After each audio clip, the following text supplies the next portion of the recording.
So mga tol, dahil 2 araw na nga lang po, magaganap na ang pinakahihintay ng mga boxing fans, ang laban na nag-iisang 8th Division World Champion Manny Pacquiao kalaban ng batang kampiyon na si WBC Welterweight World Champion Mario Barrios na magaganap ang laban sa MGM Grand Garden Arena Las Vegas. Naglabas na nga po ng prediksyon ang kampo ni Manny Pacquiao.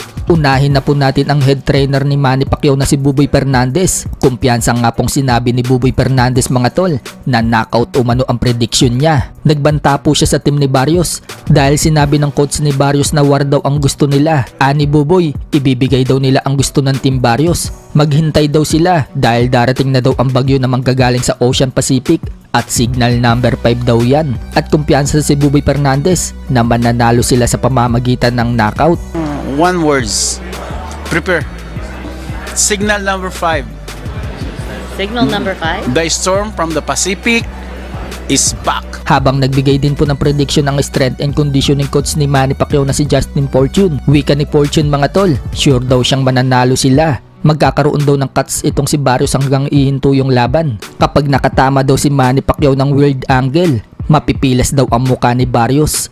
Magiging masama daw yan para kay Barrios. I think we win the fight. Don't know how. I'm sure he wins. Maybe cuts, more stoppage. Because Barrios does tend to swell.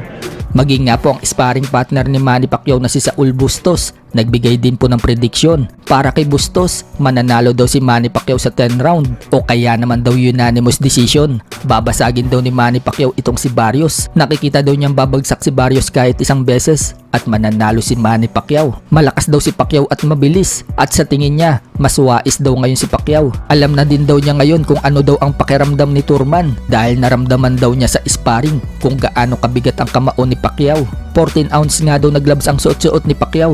So paano na lang kaya mga tol kung 8 ounce na gloves ang gagamitin ni Manny Pacquiao laban dito kay Barrios? Siguradong mararamdaman ni Barrios ang lakas ni Pacquiao.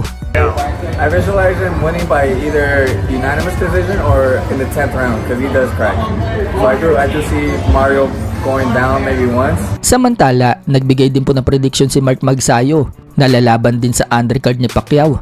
Kumpiyansa nga po si Magsayo mga tol na makukuha ni Manny Pacquiao ang panalo. Babagsak daw itong si Barrios at mananalo si Manny Pacquiao via unanimous. With Barrios. There's a knockdown there.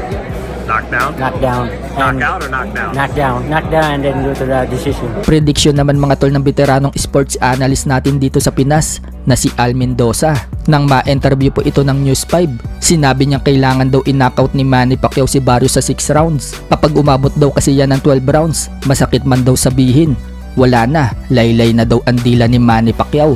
Baka si Manny Pacquiao pa daw ang man-knockout ulit. Nagbigay nga din po ng prediction si Jerry Peñalosa nang ma-interview po ito ni Paukas Sports. Nakikita daw niya na maganda ngayon ang training ni Manny Pacquiao.